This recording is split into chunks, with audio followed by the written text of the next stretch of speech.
Students, आज का हमारा टॉपिक है एलिमेंट्स ऑफ आर्ट।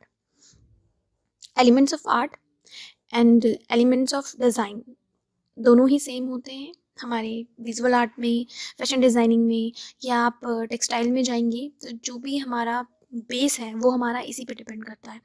जो भी चीज़ें हमारी फाइन आर्ट या फिर आर्ट या फिर graphic art and fashion designing, जो भी हमारा मैनुअल ड्राइंग से रिलेटेड चीज़ें हैं, आगे चल के भले वो डिजिटलाइज हो जाती हैं, बट उसके लिए हमें एलिमेंट्स ऑफ आर्ट पढ़ना बहुत ही ज़रूरी है।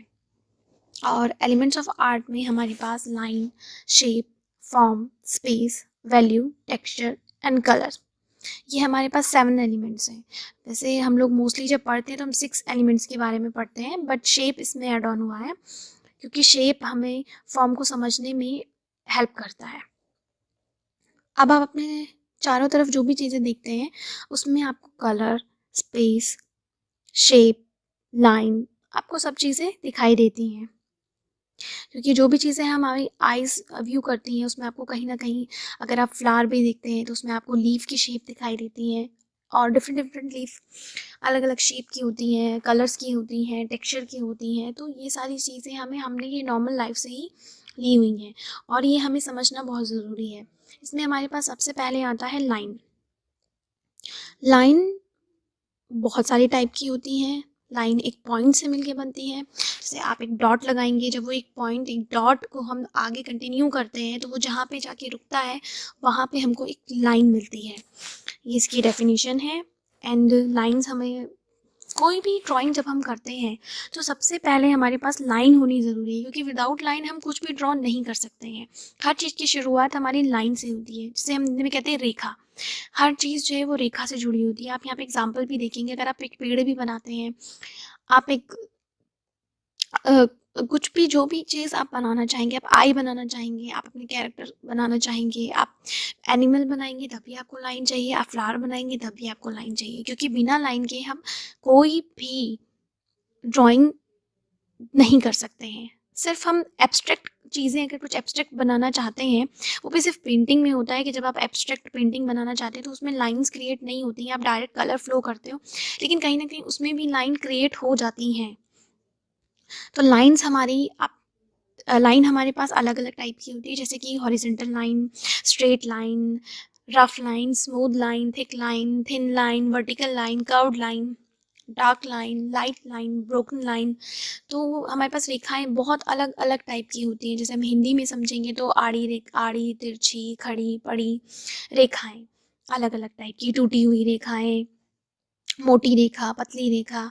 इसी तरीके से हम लाइन को अलग अलग पार्ट्स में डिवाइड करते हैं, जैसे उसकी लेंथ के अनुसार, उनकी टेक्सचर के अनुसार, डायरेक्शन के अनुसार हम अलग अलग लाइन को, कि वो कितनी मोटी है, कितनी पतली है, और हमें कैसी लाइन बनानी है, टेक्सचर्ड लाइन बनानी है, जैसे डॉट डॉट डॉट करके बनानी है। ये सब चीज़ें हम जब हम लाइन ड्रॉ करते हैं तो लाइन के बारे में ये सब चीज़ें हमें जानना पड़ता है, जैसे zigzag line, curve line and line. I hope आप फिर भी समझ गए होंगे। बाकी हम जब क्लास करेंगे तो हम इसे और डिटेल में जानेंगे, समझेंगे। नेक्स्ट हमारे पास लाइन से हम देखिए फ्लावर्स वगैरह हर चीज़ जो है वो क्रिएट कर सकते हैं। देन हमारे पास नेक्स्ट आता है शेप। जैसा कि मैंने आपको बताया था कि शेप एड ऑन है। शेप आपकी कोई भी शेप हो सकती है। शेप्स जो है वो हमारे पास ज्योमेट्रिकल होती हैं और ऑर्गेनिक शेप होती हैं। ज्योमेट्रिकल शेप्स में जैसे सर्कल आ जाता है, स्क्वायर आ जाता है, रेक्टेंगल आ जाता है। ऑर्गेनिक शेप में आपकी लीफ, फ्लावर एक्सेट्रा चीज़ें आ जाती हैं, जो कि हमारे नेचर से रिलेटेड चीज़ें हैं, वो हमारी ऑर्गेनिक में आ जाती है, जैसे कि आप नाम से समझ सकते हैं ऑर्गेनिक शेप्स।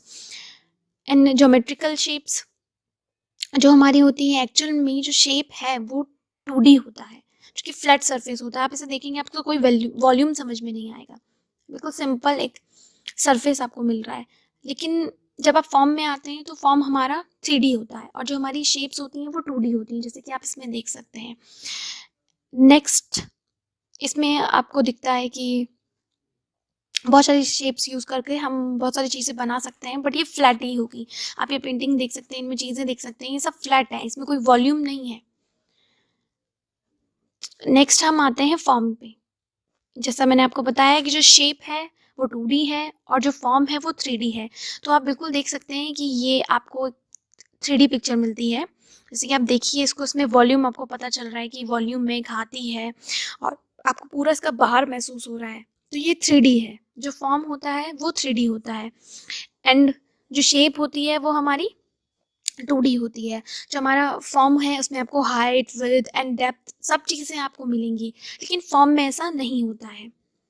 नेक्स्ट हम आगे चलते हैं। देखिए आप एक शेप को एक फॉर्म में कैसे कन्वर्ट करेंगे। आप देखिए इन्होंने एक सर्कल है उसको शेडिंग करके एक फॉर्म में कन्वर्ट किया है। अब आपको लग रहा है उसके नीचे शेडो क्रिएट करिए तो लग रहा है कि कोई भारी सी गोल बॉल रखी है और उसकी शेडो नीचे पड़ रही है। तो ये सब हम एक शेप को फॉर्म में कैसे कन्वर्ट करना है ये सब हम इसमें सीखते हैं।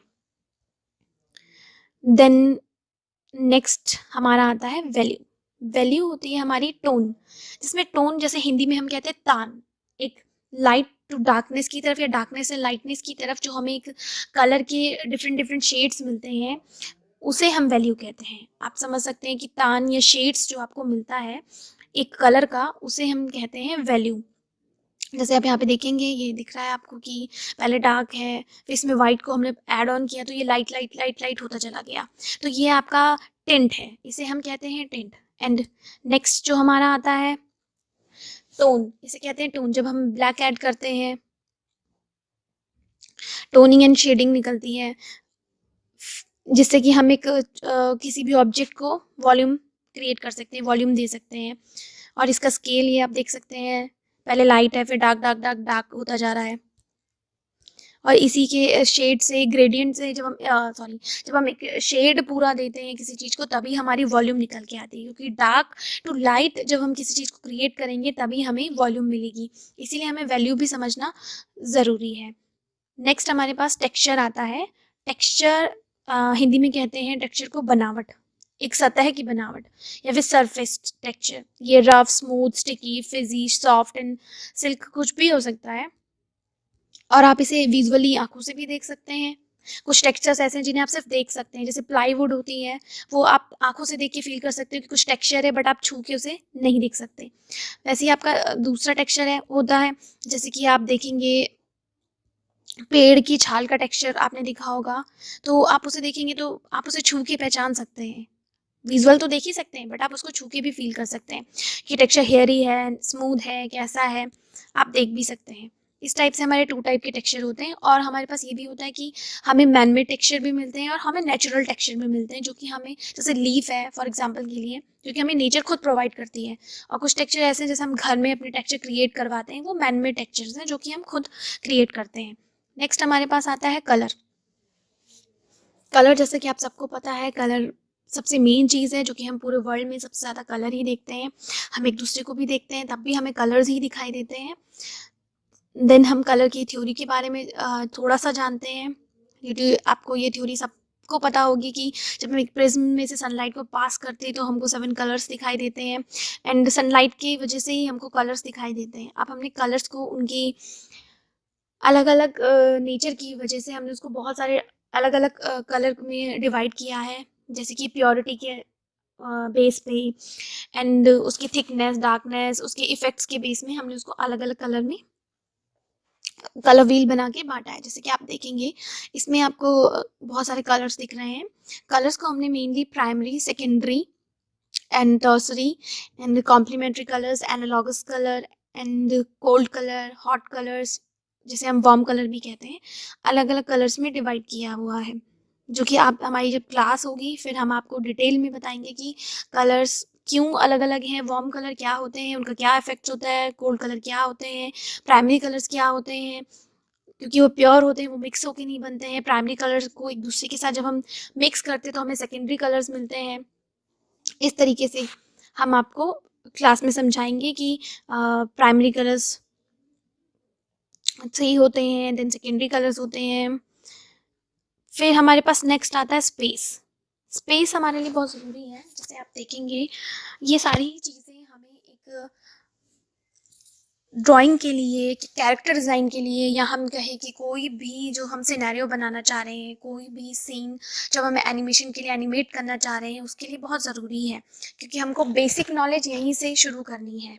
जब आपको एक ये सब चीज़ों की नॉलेज होगी तो आप आसानी से कोई भी सीन बना सकते हैं, कोई भी कैरेक्टर को बना सकते हैं। देन स्पेस हम इसलिए ज़रूरी है, अगर आप कोई भी चीज़ बना रहे हो उसके बीच में स्पेस का होना बहुत ज़रूरी है। एग्जाम्पल के लिए आप देखेंगे आगे पीछे है, साइड में है, कितना गैप है, ये सब चीज़ें आपको एक मैनेजमेंट के लिए बहुत ज़रूरी है कि आपको कौन सी चीज़ कहाँ पे बनानी है। ऐसे नहीं कि आपने सब एक साथ बना दिया और हमें पता ही नहीं चल रहा है। जैसे कि आप इसमें देखेंगे कि ये चीज़, ये जो बना है ये पीछे बना है, एंड आप ध्यान से देखेंगे तो ये वाला पोर्शन जो ये आगे बना है आपको दिख रहा है कि स्पेस मैनेजमेंट कैसा है, कि ये फ्रंट में रखा है। एंड आप इसमें देखेंगे ये इसके थोड़ा पीछे है एंड ये इसके बिल्कुल पीछे है, तो ये स्पेस मैनेजमेंट है। उनके बीच में गैप कितना है और हमने कैसे उसको आगे पीछे करके रखा है। ऐसे नहीं कि जब आप ड्रॉ कर रहे हैं तो पता ही नहीं चल रहा है कौन सी चीज़ आगे है, कौन सी चीज़ पीछे है, या आपको कौन सी चीज़ कहाँ पे बनानी, ये सब स्पेस मैनेजमेंट के अंदर आता है। ओवरलैपिंग करनी है, बट ओवरलैपिंग में भी स्पेस को हमको किस तरीके से मेंटेन करना है, ये हमें स्पेस के अंदर सीखना होता है। तो आई होप कि हम लोगों ने एलिमेंट्स ऑफ आर्ट कवर कर लिया है। एलिमेंट्स ऑफ आर्ट में हमने काफ़ी चीज़ें, अभी 7 एलिमेंट्स के बारे में हमने डिटेल में जाना है, और बाकी जो हम और ज़्यादा डिटेल में जानेंगे वो हम क्लास में एक टॉपिक को कवर करते चले जाएंगे। ये आपके लिए एक रफ ओवरव्यू है कि हम लोग जो नेक्स्ट क्लास में हैं क्या स्टडी करने वाले हैं, या आप इसे देख करके जो भी आप अपना रिवाइज कर सकते हैं, ये आपकी इस चीज़ के लिए है। And thank you.